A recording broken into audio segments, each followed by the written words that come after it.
Okay, so we're back with presentation number 4. This is NSCA, Chapter 11, Essentials of Personal Training. We're talking about different assessments you can use with your client population. We now get into speed and agility tests, which start on page 223. So let me just kind of toggle us over to 223. I will say this, when we're talking about speed and agility tests, this is a conversation that's more specific to a younger population or a population of people who participate in sport activities. It is not to suggest that you create a battery of assessments to use with all of your clients.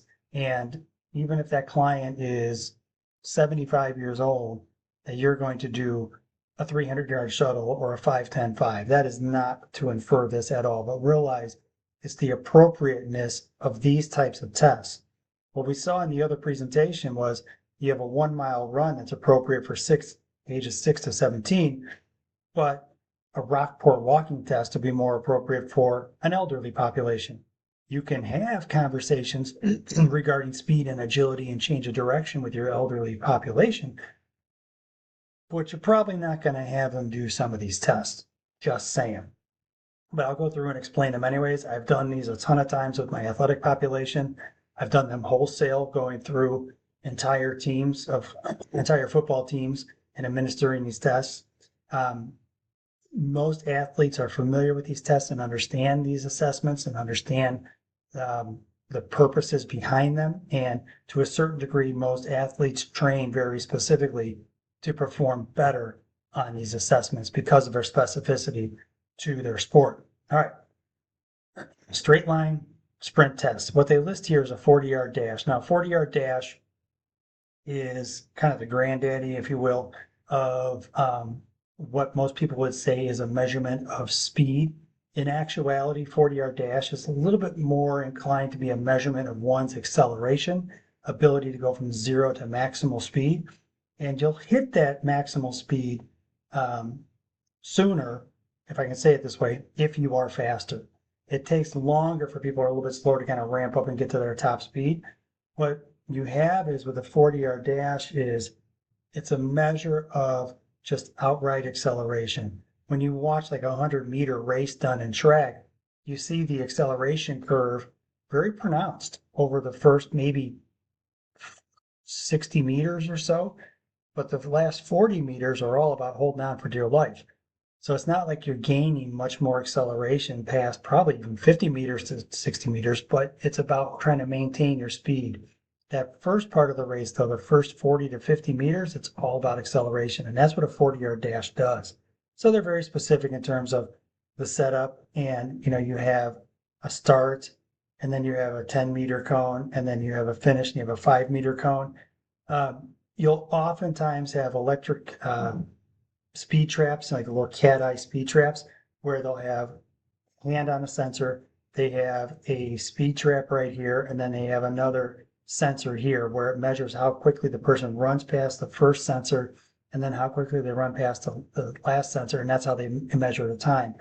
Old school wise with stopwatches, and there has to be some communication in here. So if your people are down here starting and doing 40-yard dash, if I'm timing a person, I have to stand here to time them. Now, you can have some verbal and nonverbal cueing to be able to work with your athletes to know when they're going to start, have them understand that you're going to start the watch on their first movement, meaning when their hand comes up off the ground or when you see the first movement forward. That's when you start the watch. So that conversation, that expectation has to be set on the front end so your athletes know when you're actually going to start the watch. You would more than likely, if you are going to use a 10-yard, you would have another coach right here, and you would have this area, sure, is 5 yards for deceleration, but it's probably going to be a little bit more like 10 to 15 yards to really allow for that deceleration.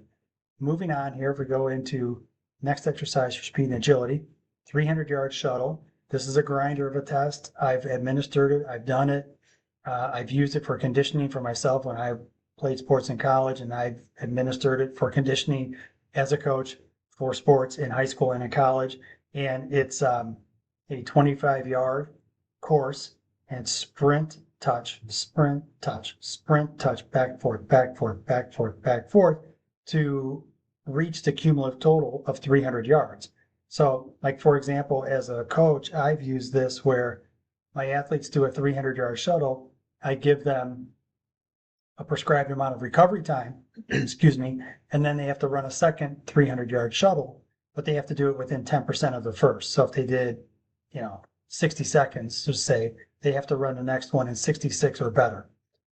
The other little metric that I've used is trying to correlate 40-yard dash time to 300-yard shuttle. It's tough to really have a tight correlation there, but what you normally have is the guys that perform faster on the 40-yard dash will also perform better on a 300-yard shuttle. Makes sense, because with a 300-yard shuttle, it's 25 yards, so it's all about the ability to change direction and acceleration. So there is a relationship there, though it's not like if you run a 4.5 40, you should be able to run a 300-yard shuttle in 45 seconds. It's not like it's tightly correlated like that. There is some relationship there, but it's not like a 97% or better. T-test. You have a T-test where it's 10 yards, 5 yards to the left, sprinting across, 10 yards, then 5 yards back, then back pedal. I've seen this done a couple different ways where it's done sprint, shuffle, shuffle, shuffle back, then back pedal. I've also seen this done where it's sprint, inside out, meaning put a hand down around that first cone, sprint inside out, hand around the second cone, hand around the third cone, and then sprint back. So I've seen this done a couple different ways. But the way they show it here is you sprint from A to B, and then you shuffle to the left without crossing the feet, and then you shuffle all the way back across, and then you shuffle back, and then you back pedal back as fast as possible. So I've seen this adapted and adopted to a couple different formats, but the sprint, shuffle, shuffle, back pedal is the more common version. If we take this into the next one, which should be a 5-10-5, also known as a pro agility, this is a 20-yard shuttle, meaning the person stands in the middle, they sprint to the left, touch the line, sprint back across 10 yards, touch the other line, and then sprint through the finish. So it's 5-10-5. Now, I just want you to take a moment and kind of think through these on a continuum. 5-10-5, you have a couple changes of direction, it's 20 yards. The Pro T, it's sprint 10, you're going 5 yards, 10 yards, 5 yards back. You start to do the math on that, it's like 10, 5, there's 10, there's another 5 back, okay, there's 15, then you back pedal, there's another 10, so it's 10, 20, 30, 5 yards. So you end up having a little bit longer test with some different technique pointers that are in there because you're shuffling and backpedaling. And then the 300-yard shuttle is a completely different animal in terms of being able to evaluate conditioning. And then 40-yard dash is yet again a different test, but very specific to just straight line acceleration. So again, as a trainer, you have to evaluate what is going to be important and what is the priority and what you're trying to test.